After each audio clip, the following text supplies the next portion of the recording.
She put a pot on she hair and gone. Them a the first one out on the dam. Basket on she head, bucket in each hand. Hold up on she frock, I wanna she grandson. To the market, them a go.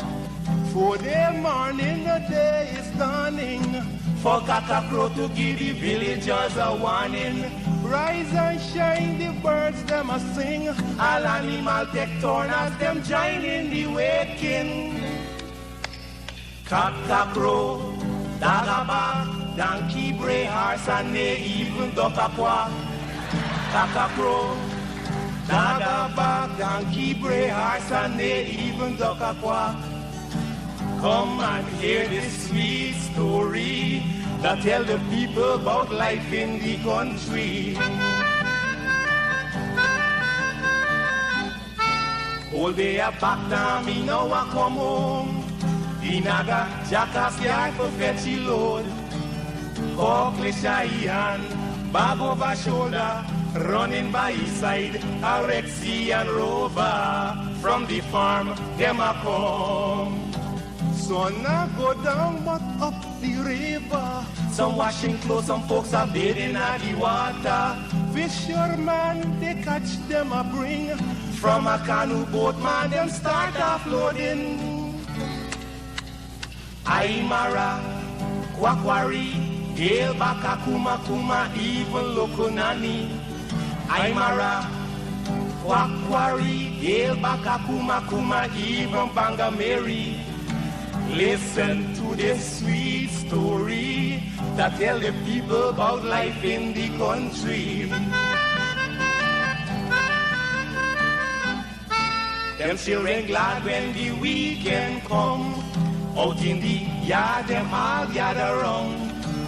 Some a play catcher, some making house from straw. Two who come later, a grandma or grandpa. All a sit down just a wait.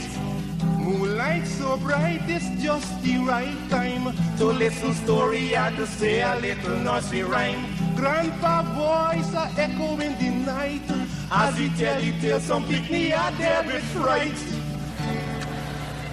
Oh, Ligan, Mungeza, Massa Kurma, Bura, Nancy, even Watamuma. Oh, Ligan, Mungeza, Massa Kurma, Bura, Nancy, even Watamuma. All right. Hey, guess what? Good evening. It's just 2 or maybe 3 minutes after 7 o'clock. We just have this special interview, special program. You know, we are not usually on the weekends, but as you know, with things happening, we just cannot take a break at times. We just have to give you what it is, whether it's Monday, Tuesday, Wednesday, Thursday, Friday, Saturday, Sunday. We've got to be on the ball with you. So before we get into our subject matter, which is the fire at the Brickdam police station that gutted maybe 95% of the police station, I just want to bring this to your attention. A teacher dies after C-section at the New Amsterdam hospital. Investigations on the way. It's the usual thing. Investigations on the way. I hope we're not returning to the days when these things are the norm. I just hope that is not the case and that this is an isolated incident. I do hope that it is. But one of the things that they're saying is that an investigations underway. I don't know underway to where. I don't know who's investigating this, but this is a sad situation. So the relatives of this teacher, Jasnet Celine Mohammed Osborne. Sad news indeed. And our deepest condolences to the family members of this beautiful young woman, this teacher who died as a result of or during C-section at the New Amsterdam hospital. Gosh, this is very, very heartbreaking. Again, condolences to the relatives of this beautiful young teacher who is no more on earth. No more, she's gone. And now let's take a quick look at this before we get to our guest, attorney at law Nigel Hughes. and that we give you guys an opportunity to share the link. And we thank you so much for sharing the link. Now, look at this. There's another case. Murder of electrician. Again, condolences to this young man. His family, sorry. Condolences to his family. I was told that he buried already. This is a sad situation. Young man on his way to work.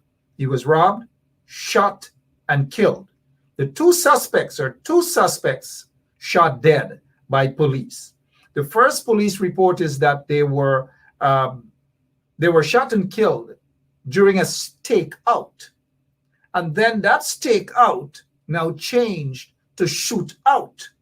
Now, I don't know if these two suspects are the culprits. I don't know. But what I do know is that a lot of people, quote unquote, suspects in crimes, quote unquote, police say suspects in crime, were shot and killed. So I don't know what are the circumstances here, whether these suspects are indeed the correct suspects. I don't know whether there was any sort of shootout with the police. I don't know. I just don't know. But what I do know is that this young man lost his life. Condolences to the family members again. Sad situation. Good evening to all of you. My name is Mark Benchap, and welcome to this special program. Again, thank you so much for sharing the link. We're going to rock and roll with you for about an hour with my guest this evening, no stranger to you guys, attorney at law. I like to use that term, prominent attorney at law, Nigel Hughes. Mr. Nigel Hughes is with us, and we want to talk about this situation. So hopefully our operator will get Mr. Nigel Hughes on screen so that we can rock and roll and talk about this fire. This is serious stuff. Again, let's welcome attorney Nigel Hughes. Good evening, sir. Good evening, Mark. Always a pleasure to be in your program. Thank you very much for inviting me on again. Thank you so much for accepting, even if I call you 10 minutes or half hour, an hour, you're always 99% of the time, you're like, I'm going to get on with you, because you share all these important information to people. You break things down for people from a legal standpoint, and all of us appreciate your time, sir. You're very kind. Thank you. Now, before we get into the fire, I want to get an update on Orrin Boston shooting to death, the killing of Orrin Boston by members of the SWAT team. What's the situation, sir? Well, Mark, all I can say is that we have not, neither has the family, been contacted by the police to inform them about what state the investigation is at. We were up in Dartmouth this week, taking further statements from the various witnesses who were there, because, of course, we're running our own investigation with a view to, if necessary, commencing legal proceedings, private criminal legal proceedings, if the state decides it's not going to do so. I mean, you've been practicing law for quite some time now. Does it bother you, Mr. Hughes, that the investigation on the police part is taking like a snail-like approach in dealing with this matter? Let me say it concerns me, and I certainly don't think that this is a complex investigation. This is not a case where the identity of the person who actually fired the shot is in question. This is not a case where the circumstances of the shooting are in doubt. So I can't imagine what would take this long. This is not a case where you're trying to find out whether the scientific evidence leads to a particular suspect. All these questions you don't have to address here. And I would imagine by now, certainly within 3-4 days of the killing, they would have had all the necessary information to be able to have gathered the appropriate advice and institute charges. I know, but apart from that, this is a clear case, murder. All police shootings go through the Police Complaints Authority and the Office of Professional Responsibility. Is that or is it a situation where the crime chief could immediately institute charges against the culprit? Okay, what normally happens in cases like this is that they gather the information quite quickly. It gets sent to either the police legal advisor or the director of public prosecutions, and they tend to turn it around very quickly. I'm assuming that the Office of Professional Responsibility got involved because this was a shooting by a police officer purportedly in the execution of his duties. So that's probably why the OPR got involved. Police Complaints Authority has some jurisdiction to investigate, but whether or not either of these bodies is involved, that's not an excuse for the extraordinary delay that we've seen so far. Absolutely no excuse at all. I noticed there's a Lenroy Williams who's saying 1 year now we can't get justice for the Henry boys. That's true. Yeah. What's going on with that now? Well, as you know, Mark, they've charged 2 young men allegedly who gave confession statements, like in Brickdam. If you look at all the scientific evidence that exists, it certainly does not point to any responsibility in the part of either of those persons for the death of Joel or Isaiah Henry. So we're going through the charade of a preliminary inquiry. The only evidence that the police have or claim to have is an alleged confession by one of them. As you know, the magistrate had thrown out the case against one of these gentlemen who was charged, and the DPP has brought it back. So we continue to go through this, this pretense of some sort of a trial based on a confession statement. And I'm glad that you mentioned that a magistrate thrown out the confession statement. It was dead. It was done with. Yet the DPP's chambers brought back charges against those same suspects using the same evidence. Nothing new. Or do they have anything new? No, nothing new there. That case stands and falls by a confession statement. And I think, as everybody knows, there were great protestations from the 2 men charged, saying that they had nothing to do with it. They had been beaten and forced to give the confession statement. Of course, I think the most damning part about those confessions is there's a complete lack of any evidence to support. And when I say evidence, I mean independent forensic evidence to support the alleged confession. All right, if you're now joining us, it's 13 minutes after 7 o'clock with us, attorney at law Nigel Hughes. We'll get to the main subject matter this evening, which is the Brickdam police station. 95% of it just gone, done with, finished with. Some controversy surrounding the after, in other words, the cleanup after.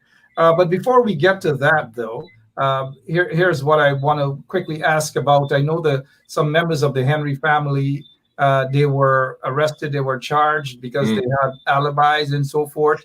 What's going on with that matter, sir?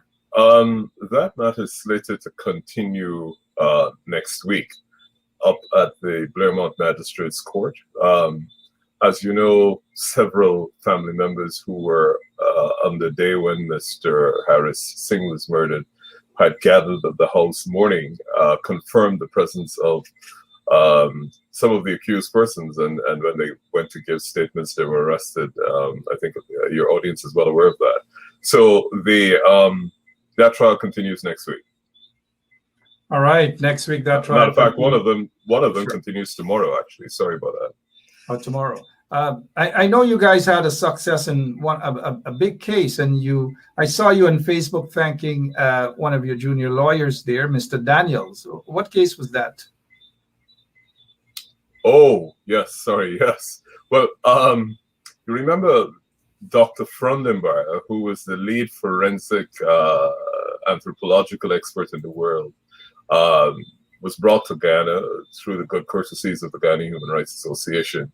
And he held a presentation at the Brickdam Cathedral, which was attended by the Henrys. And then on their way home back to West Coast Police, they were stopped at the Sparendam police station, where they were dragged out of their car because young Henry, Colvin Henry, did not provide them with the original driver's license because he left it home, but he had a photocopy. The police refused to accept that. Assaulted, beat him. You've seen the graphic images of him bleeding. His mother blacked out several times. and the police then charged them with various incidents, disorderly behavior, obstructing the police in the course of execution of their duties. And those charges were filed at the Brickdam Magistrates Court. And Mr. Daniels from our firm represented the Henrys, both Gail Johnson and Colvin Henry, and those charges were dismissed whatever date was that I might have mentioned in the statement. And I certainly want to commend the work of Mr. Daniels. All right, and commend the work of Mr. Daniel as well, and yourself and others. Kudos to all of you. Let me ask you this: with all these matters, all these cases, these high-profile cases and so forth, and even coming on interviews and so forth, when do you have time to rest? I get there. In between days, some people will say I sleep during while I'm at work. I take the sleep when I can. All right, let's move on to this stuff here now. The fire, the Brickdam Police Station, a place that you are very much familiar with. And here it is no more. Over the past 24 hours, have you been able to digest the reality? Mark, this is really quite a devastating fire. It's the entire block, save and except the building that had the barracks where the police officers lived, that went up in flames completely. Today, of course, we had to take measures because our buildings were affected. Both of them caught, actually. So we went back today to make sure that all the systems were up. Most of our stuff is in the cloud. And when I went there, most of the debris had been removed. There were big pieces of heavy-duty equipment in the compound, moving away all the debris. This is not even a little small dozer. These were big pieces of equipment moving away the debris. Are you surprised, as a lawyer, you know that certain procedures need to be taken? Are you surprised that just hours after the fire that all those things have been graded up and what is supposed to be the crime scene has been tampered with, even without a proper investigation? Let me say this. Certainly, I think by any standards, that fire would have been treated as suspicious in origin. And under any standards, it would have been a crime scene. Now, I don't know many crime scenes that cease to be a crime scene, particularly where the second most important police station in the country is consumed by fire, that you would remove all the potential opportunities to determine the cause of the fire before the expiration of 24 hours. That is extremely suspicious. It certainly doesn't raise the confidence of anybody in the actions of the Guyana Police Force. As a matter of fact, I think it now adds an entire layer of suspicions to the operations of the Guyana Police Force, which of course impacts upon people's confidence in them. This is less than 24 hours. I was at my office, 10 o'clock this morning. I saw Minister Ben inspecting the fire hydrant that they told us yesterday that wasn't working, which the residents got to work, and went up the road and I saw these big pieces of heavy-duty equipment that were clearing away the debris less than 24 hours after the investigation. And that, at a minimum, Mark, even with the best forensic skills in the world. So assuming you had Scotland Yard and you had the Federal Bureau of Investigation and you had NSA or whoever else from the United States or wherever the best forensic evidence experts may be located, it's difficult to comprehend how less than 24 hours after a fire at the second most important police station of the country, you would be removing debris that potentially could contain useful information leading to the cause of the fire.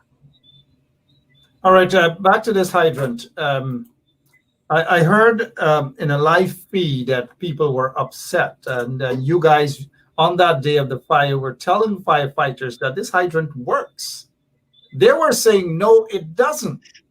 But residents in your area, those good Samaritans, they were able to say that it works.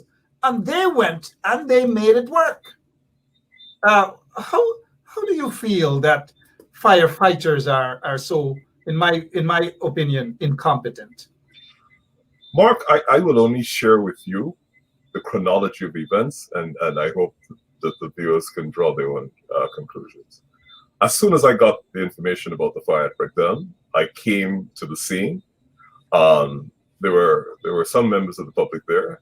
There was a police officer in a khaki uniform. I went to him and I said, "Sir, this fire hydrant is working," because I saw the fire engines up the road, and some of them were not even being used. I said, "This fire hydrant is working because 3 months before, all of us in the office had seen it with the water coming out. As a matter of fact, it was about 2-3 years ago when they reconnected the fire hydrant. GWI came and they opened it up and it was working. And I know for sure 3 months ago it was operational. So I said to him, "Sir, this is working. Can you convey to the fire officers?" He said, "Yes, Mr. Hughes, I'll do this." I then actually went over and I said to the fire officers, this is the corner of Mansion Place and Hatley Street. "Gentlemen, the fire hydrant in front of my office is working. You will need it to save the building on the western side of Brickdam, as well as on the southern side, because I was very concerned about the Farley gas station." They said, okay. They came back, they looked at it and said, "Yes, we'll check it out. But they need a fire attendant to come to see if it was working." A fire attendant, Julie, came, they looked at it and they said to me, "It's not working." Shortly after that, I saw several ministers were there. By that time, one of the buildings had caught, and I was trying to douse wet the western wall, the eastern walls of the building. I saw Mr. Nandalal. He was in the middle of a press conference, and I called out to him from the third floor of the building. I said, "Anil, there's a fire hydrant in front of my office that is working. Can you please say to the officers it is working so that they can hook it up and start the fire to attend to the fire?" By that time, what had happened is the embers were coming off of the Brickdam fire. One had landed in the top of a coconut tree right next to the building, and the entire coconut tree caught on fire. And we were concerned at that stage that the tree was going to actually fall on the building and light the building afire. So we had to go find somebody with a chainsaw who cut that coconut tree down. After that happened, the embers were on other parts of the building. Coming back to this situation, I said to Mr. Nandalal, who turned around in his press conference and said, "Look, it's working." So I came downstairs, went to it.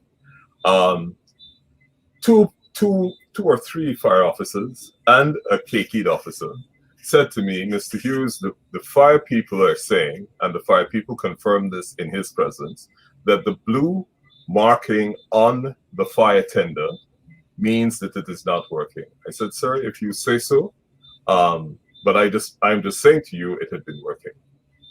Two residents from the crowd who I know came to me and said, "Mr. Hughes, we could get that thing on. We know how it's working." They went, came back. The police prevented them from trying to get it work by threatening to arrest them. Say, "I can't go and do, how are you going to turn it on with fire people equipment?" They were so incensed because they had come to the view that the fire service was not interested in saving the buildings. That would be all the buildings coming from Mr. Trotman, Mr. Ford, Mr. Barrow next to me, the three that were mine. They came to that and they were incensed that the police were saying this. Despite the fact that the police threatened to arrest 2 or 3 of them, they turned on that equipment, opened it up, turned it on, and out came the water. And clearly the fire service and the police were embarrassed because they were preventing people and threatening to arrest them if they tried to turn it on. And so after that, what then happened was the firemen said, "Well, we need a water pump. The water is flowing this hydrant, They said, "We need a water pump before we could use this hose to douse the building." And I said, "You need a water pump? The water is already coming out. All you need is a hose and a nozzle." So they went and they brought a water pump. They never hooked up the water pump, never connected the water pump to the hydrant. The water was left running there. And by that time, mercifully, the fire was contained. Well, not contained. The threat to our buildings was significantly reduced, and therefore the necessity to douse the building had been significantly reduced. But that's it. That's your working fire hydrant, where they had threatened to arrest people if they tried to turn it on, which the fire service said specifically, 3 officers. It is not working, Mr. Hughes. The blue paint means it's not working. The sergeant the officer in Keiki, not a sergeant, would have been hired as a sergeant, who said to me, the fire service said it's not working. There's your evidence. It was the residents who went and got that and turned it on. Mr. Nigel Hughes, I heard that. I heard exactly what those residents did, and I salute all of them. So if they're watching some of them, go ahead, Mr. Hughes. No, I was going to say, I am eternally grateful to the relationship I have with the people in working with us. I'm eternally grateful to some particularly strong individuals in that community who, despite all that was going on, were insistent, and they were indignant that no attempt would be, that they were refusing to assist to save our officers. And I intend to show my gratitude. We will have an event next Saturday just to say thank you to them, because were it not for them and their insistence, we would never have known. We would assume that it wasn't working. And there they were.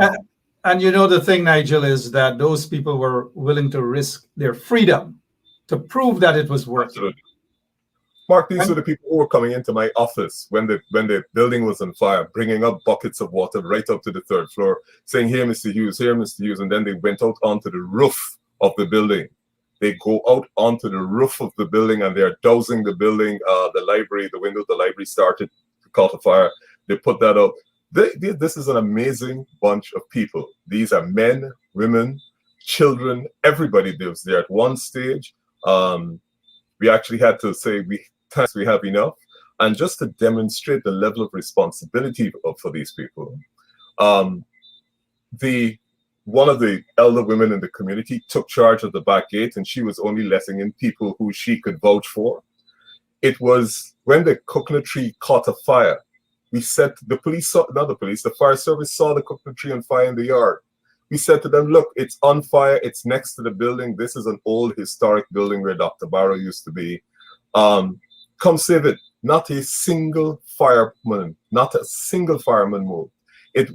I had to ask, and I want to salute this lady, Malika Boxill, because she said, "Mr. Hughes, I know somebody with a chainsaw," because I took an axe, one of those axes that I keep in the car for emergencies, and I started cutting the tree, but there was no way I was going to get that tree down before it caught the building. She called somebody in the community. They brought a chainsaw. This guy cut down the tree when the coconuts were falling. They were on fire. When it fell down, we put it out. He then cut it up into small pieces. This is just pure community work. Absolutely no assistance from the Guyana Fire Service. A tree in St. Stanislaus compound caught a fire. It was smoking. And it was the people who had to insist that, look, put it out. So I have the highest regard for the people of Working Russ. As a matter of fact, they were the best firefighters yesterday. The best firefighters. Those are the people who should be the real firefighters. And I'm not knocking all of the firefighters. I know some of them risk their lives as well. But something is definitely wrong with the fire service in Guyana. I heard this morning Mr. Irfan Ali actually talking about hundreds of millions of dollars placed into the fire service, and yet we have this. We have these guys walking around in the fire service painting these fire hydrants in blue, and they're probably not going to double check to see if these things are working or not. What is your take on Mr. Irfan Ali talking and was visibly upset about the hundreds of millions of dollars, but yet citizens are not getting their service from the fire service? Your take on his comment? Mark, I prefer not to comment on that. And there are many reasons that I prefer not to comment on that. After my experience yesterday with the Guyana Fire Service, this wasn't even a question of resources. This was a question of getting a key and turning on a fire hydrant to save the buildings in the street. Guyana being what it is, I don't even want to begin to say to you what my suspicions are on that, because it wouldn't be responsible. So I don't even want to comment on what Dr. Ali had to say this morning. Fair enough, and I respect that. but he had a lot to say. And I guess some of our viewers, our listeners, heard what he had to say. What I will say, Yeah. is that after the demonstration of the conduct of the fire service yesterday, it is evident that I think we as a law firm, we have to acquire our own resources to be able to extinguish any fire of any scale. So this week we are going to be, in effect, building our own fire service in our offices, not in the offices, in the compound. We're going to have to add an awful lot of water capacity. We're going to have to buy the appropriate equipment and hoses, because it is clear from the conduct yesterday that the fire service not only not only are incapable, they clearly had clear intent not to save the property. I can only say of the citizens who were in that part of Hatfield Street. And I'm sorry about that. And we are happy that the citizens did what they had to do to save those buildings, and they are the heroes. I know you said that on Saturday coming, there will be a nice party for them. You and I will speak during the course of the week, and I will hopefully ask your permission to carry that live via Benchop Radio, if you permit. I know you probably Sure, Yeah. Absolutely. Thank you. If you're now joining us, it's 32 minutes after 7 o'clock. Those of you who are listening via your radio station, your radios on the ground, my guest this evening, Mr. Nigel Hughes. Mr. Hughes, let's get to this fire here now. And the origin. We don't know the origin, but we are hearing now, Mr. Hughes, we are hearing now that someone has allegedly, and here we go with this confession statement again. When you heard of that alleged confession statement, what was your initial reaction, sir? Mark, as you know, and you've had the experience, I have had, some experience with the Guyana Police Force and confessions. Even the juries don't accept confessions that are presented by the police in the course of a trial of a person charged. The biggest example of that, and forgive me for repeating it, is the Lusignan trial, where there was a confession and the jury, mixed jury of all races in Guyana, all ages, urban and rural, brought back verdicts of not guilty simply because of the circumstances under which confession statements are obtained. The rest of the world, except Guyana, has reached a stage where you solve crimes based on forensic evidence. You know where the prisons are located, the new cell block. The new cell block is in the northeastern corner of the Brickdam police station. It is concrete. There are no offices below the new cell block. It is a separate, isolated concrete structure from the rest of the wooden parts of the Brickdam police station.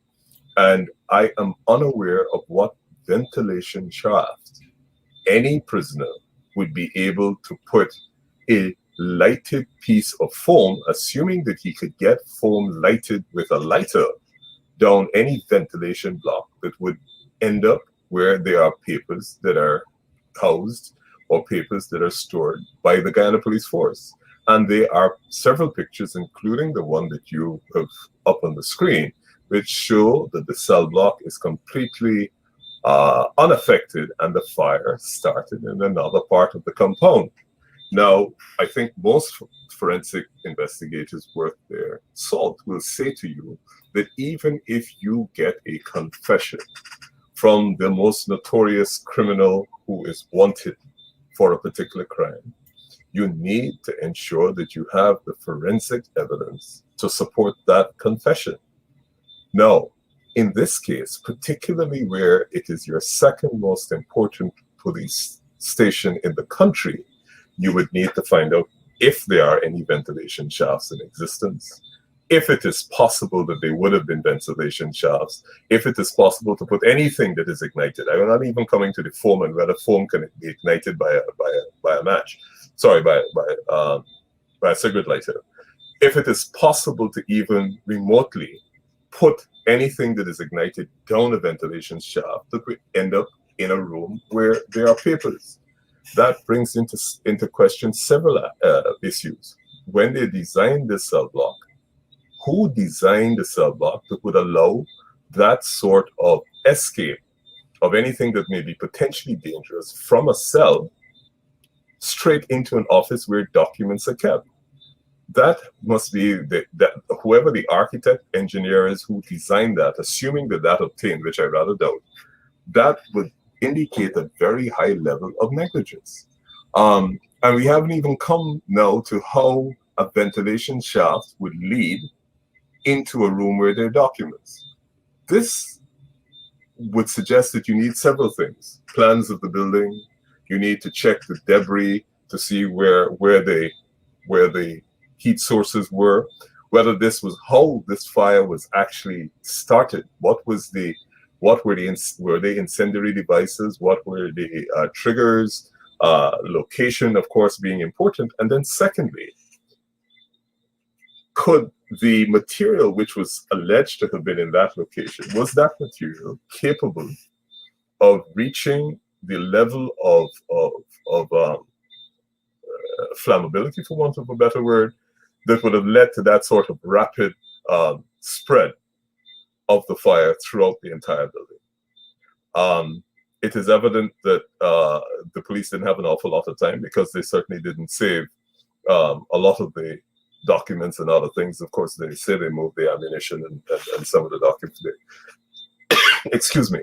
But I mean, all of these things would have to consume, at least, I think, in my experience, a minimum of a week of the best forensic experts to be able to say that if what is allegedly contained in a confession statement is accurate. No, I would shudder to think that the police say somebody has confessed, and you always have to ask people what's the motive for confessing, to burning down the police station, and therefore they consider the investigation over and closed less than 24 hours after the incident, close to the extent that you conduct no apparent forensic investigation. That really is a very interesting thing. You know, Mr. Hughes, you made a valid point about this cell block, somewhere that I'm very familiar with. And you're absolutely correct, without ever being a guest there. And I was a guest right there dozens of times. It is impossible for anyone to put, let's go to Stabrook News, sorry. Information reaching Stabrook News revealed that during questioning, 2 prisoners who were in the Brickdam lockups when the fire broke out claimed that after they noticed the fire and were evacuated from their cells, Green reportedly told them that he had taken a piece of sponge, wrapped it up in a piece of wire, and set it alight. So now, look at this as we continue.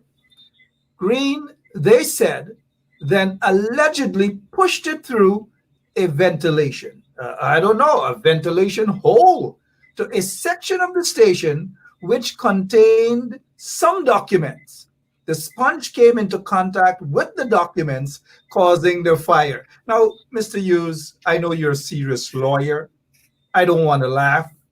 I don't want to make this a mockery, but I really do have to laugh, especially at this part. The sponge came into contact with the documents, causing the fire.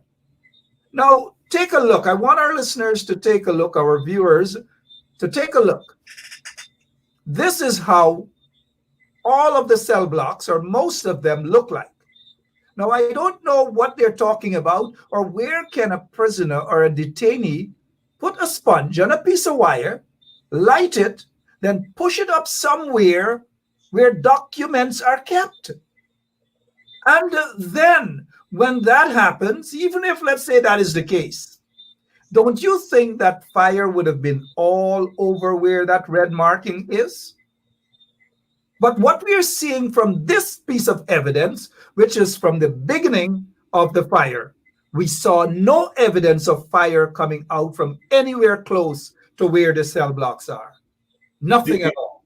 The other thing, Mark, is beneath the cell block, There are no police officers with paper. I am unaware of that. You have a reception area that you go to. There is a gate or a door that separates you from the cells on the ground floor. I understand they have some problems with it. And then there's cells upstairs. So for it to fall through a ventilation block into an office where they allegedly were papers, I can't imagine what office that would be. And who's going to put an office beneath a cell block? Well, right about that.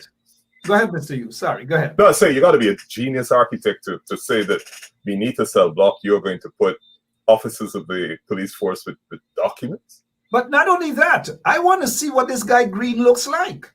He's got to be a genius to know that documents are over there, and that if you take a sponge, you light the sponge and you push it through a hole, and then you curve it back whilst there's fire on the sponge, that you're going to get some documents right there and start burning the station down.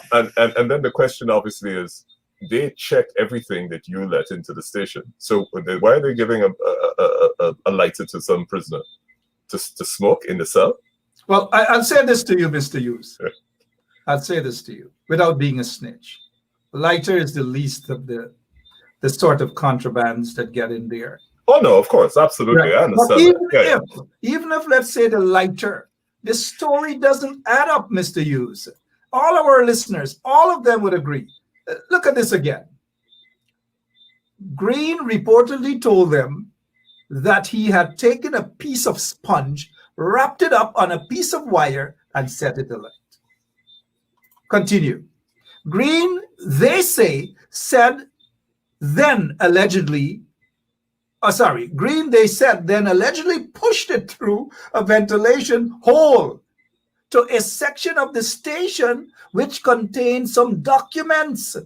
The sponge came into contact with the documents, causing the fire. I don't know, Mr. Hughes. This is a Jim Cock Bring Ram Goat story.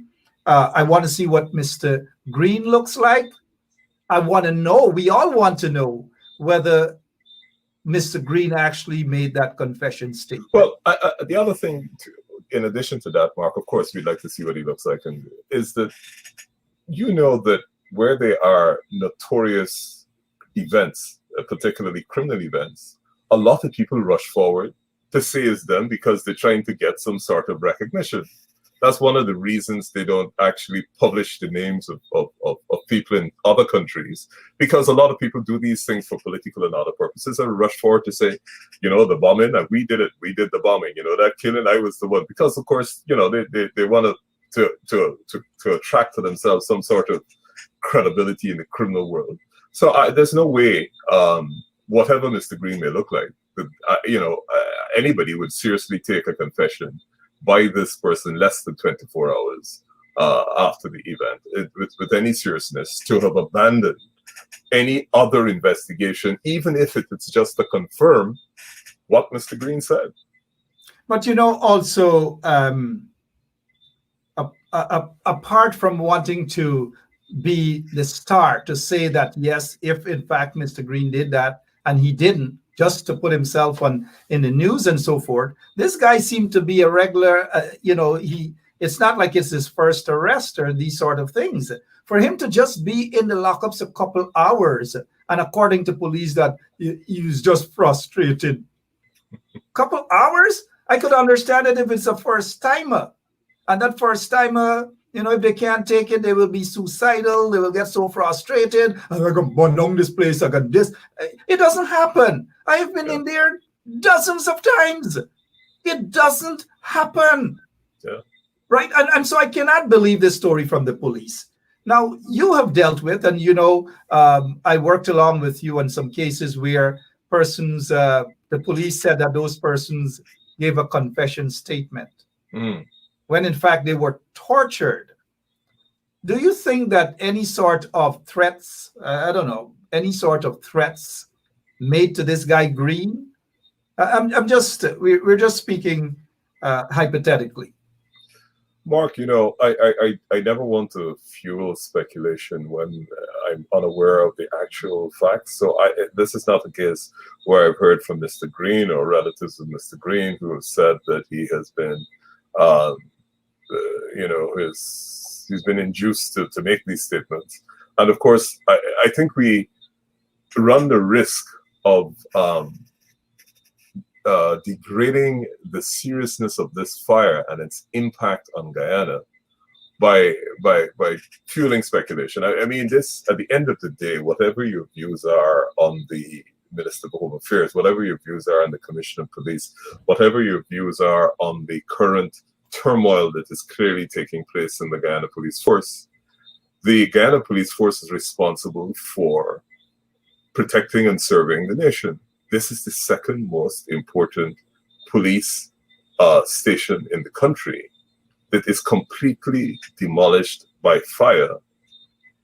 Now, before we even go to the implications of what might have been lost, what information might have been lost, and the consequences of it, it is only matched in its scale and scope by the fact that they would abandon the investigation less than 24 hours after, based on an alleged confession of a what seems to be a habitual criminal, that you would then remove all the evidence that is likely to confirm or lead elsewhere to what this man has said. This is truly unbelievable. And whatever your political views are, if this happens and it is allowed to pass, then it means that, you know, we are in a really difficult place as a country. Because if we can lose such a national institution and remove all the potential sources of information that would lead us to trying to solve this, then we're in a bad place. We're in a really bad place. Even if Green confessed, we don't know why he made that confession. We don't know whether it's true or not. I think I agree with you. I heard you earlier say that the investigation should still be conducted for the next 48 hours or even 72 hours to find out whether the confession statement given by Green is indeed accurate. They have never done that. They start to bulldoze everything right away. Mark, let me just say as a defense lawyer, if I was Green's the defense lawyer and I successfully challenged this confession statement before the court, the police don't even have independent forensic evidence to say what he said is true, or even that it is even possible that there was a ventilation hole and that this is where the ventilation hole is. They don't even have that. So their entire analysis for the destruction of this station is based on a criminal confession, a confession by what appears to be a person who has had several brushes with the law. And therefore, instinctively, you would have very grave reservations about what he's saying. Precisely. I got your point on that, but the police, they're not concerned about that at all. But let me say this to you. At 48 minutes after 7 o'clock on this day, Sunday, the 3rd day of October, that in less than 48 hours, again, I repeat, in less than 48 hours, we will possibly hear Mr. Green say that he didn't give a confession, he didn't make a confession to the police about this crime, that the police wrote on a piece of document, a paper, and asked him to sign it. He is going to say that he cannot read and write. He is going to say that it was done under duress. So watch out for the next 48 hours when Mr. Green is given access to an attorney. What happens if that turns out to be the case now? What can the police say? What can the fire service say to the people? Well, Mark, you know, that is always up to the people. If they are satisfied that their institutions can be destroyed and they're provided with an explanation of the quality that we have been provided with by the Guyana Police Force, and they're comfortable with that, then so be it. You know, this is long past the stage where I am, you know, getting concerned and worked up about, you know, where the country's going. If this is where we are, this is where we are. It's a sad statement to make, but that is the reality of it. If you are comfortable with that sort of management of the affairs of the law enforcement agency, and you're comfortable with that level of service from the Guyana Fire Service, then you, like we are going to do, we are going to make our own arrangements to look after ourselves. So the next time there's a fire close by, we probably wouldn't even call the police, call the fire service. We just hopefully use our own resources to address it. And that's just not for the law firm. That's for any building in working with us, because we will work with that community to try and at least develop some capacity in the community to look after yourself if you are in similar difficult circumstances, because it is clear from the position adopted by the fire service that it is not of their highest priority. Quickly, because I promised you just 1 hour, and we're approaching the 8 o'clock hour already. You have attended two secondary schools, St. Stanislaus and Bishops. St. Stanislaus is now temporarily a police station. What is your take on the police station activities will now be conducted at St. Stanislaus College? I don't know. Is this going on while school kids are around? I mean, you know, there's so many. What I understand is the urgency and the necessity, perhaps, for the operations of the Brickdam police station to be moved somewhere. They've moved them to the tarmac of the St. Stanislaus police station, which is physically, St. Stanislaus College, which is physically next to the police station. I mean, as I'd be biased as an Old Saints person to say I'm concerned, but I don't know how secure, what sort of measures have been taken to protect the information that they would have at that location. The whole records office for firearms, all those kinds of things, all those records are gone. I would have hoped by now, Mark, if I could just say this, that a lot of those, I was hoping that we had reached a stage where a lot of that information is stored up in the cloud, so that when we lose the actual physical documents, you know, we're not completely impaired. But in relation to your question there, I suppose it's a question of proximity. It's a question initially of where else they could go. The school is a government school. The government isn't in control of the compound. And I suppose under some of the powers vested in them, emergency powers, they can do it. It's not up to me as a citizen looking on without access to enough information to comment critically on it, at least not at this stage. All right, we're looking at the time. Again, this is just an hour about the fire at the Brickdam police station. You heard, you saw. This is what the end results on the station looks like. This is the end result. But the main thing is this confession, this alleged confession statement. I don't know, whoever Green is, if I have any contact to a James Bond movie, I would love to see Mr. Green star or becomes the next James Bond, the next 007. I don't know, but this is comical, that confession statement. I give them 48 hours before they say something else, and that when we hear from Mr. Green is going to say, no, he didn't do that. The policeman wrote something on a piece of paper, and he can't read and write, and he signed it. Remember this date, 53 minutes after 7 o'clock, October 3rd. Mr. Hughes, before we go, I'll allow you your closing remarks, please. Mark, I of course, I'd like to express again my sincere gratitude to the people of Working Rest, all of them who came out and did what they did to save those buildings, to protect them. We wouldn't have had them here. It would have been a different conversation. I probably wouldn't even have been in the program. I just, as a Guyanese, even in our difficult circumstances and divided as we are, I am concerned as a citizen that one of our major law enforcement institutions, second most important station in the country, could be lost by fire in the manner in which it was lost, and that less than 24 hours after, we would elect to remove all the possible sources of information that could have led to an independent assessment of how the fire might have occurred. If we've reached that stage as a country in relation to our law enforcement institutions, then its implications for lesser, not institutions, but lesser matters of what would apparently be lesser importance, is really, really frightening. It really is scary that we're at this point. Really is very, very, very disturbing. And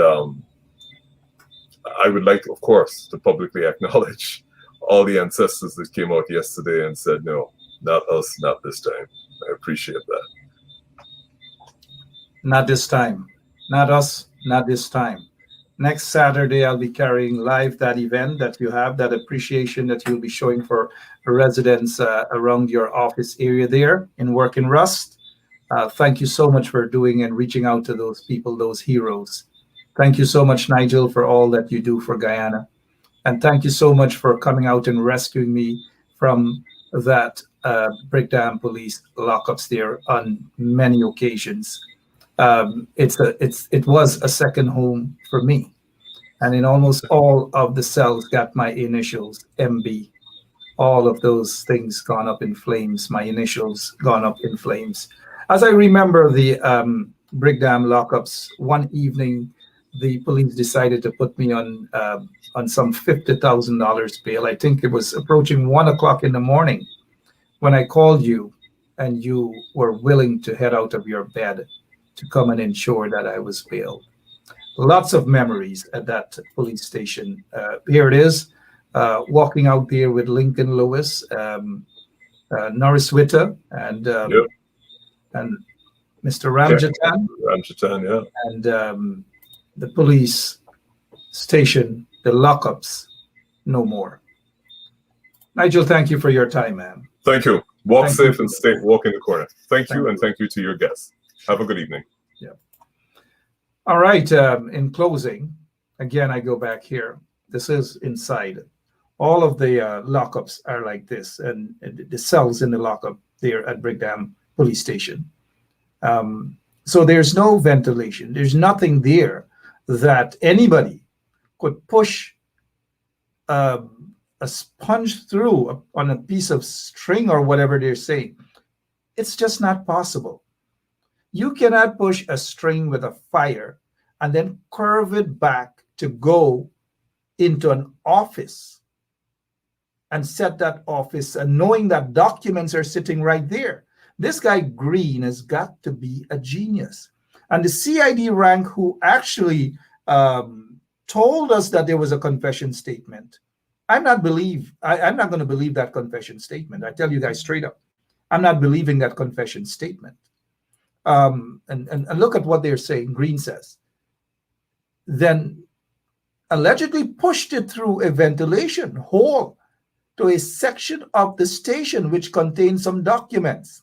The sponge came into contact with the documents, causing the fire. I do not believe this statement at all. I just do not believe the statement. And look at when the fire started. I wonder where that sponge went. I wonder where that string went. Maybe probably all the way to the third floor, all the way over on the other side. That's got to be some good sponge. I want to see that sponge. I want to see that string. I want to see that fire that this guy Green started. Watch out for 48 hours from now. Green is going to say that he can't read and write, and the police basically threaten him to make that confession statement. 48 hours. Just watch it. There's been stories behind that. They tortured individuals, and those persons gave confession statements that were not true. Shaka Chase is one of them. They tortured the young man. He confessed. Come to find out that it was not a true confession. They tortured a woman from Tiger Bay to confess that she saw Shaka Chase. Turns out that she was forced because she was tortured into making a confession statement or giving a confession statement. So there's history behind these so-called confessions. So watch out for Mr. Green saying that it wasn't he. When he says that it wasn't he, the police now will have to sponge up the entire situation because they will end up looking like fools. All right, until tomorrow, same place, same time, right here on 107.1 FM. Thank you all for tuning in, and thanks to our guest, Mr. Nigel Hughes. Thank you so much, Nigel. And thanks to all of you. God bless you.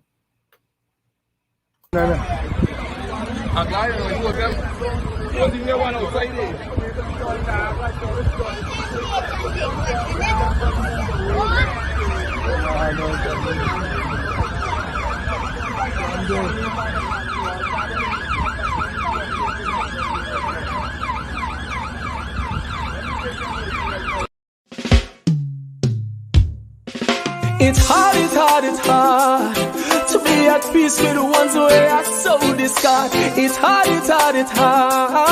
Them have a knife in your back and them smile it so broad. Help me to deal with the ones them who said them love me when them really don't. Help me to deal with the fans them kill me flesh when the crowd are shout. Jesus, help me on the battlefield. Jesus, help me on the battlefield.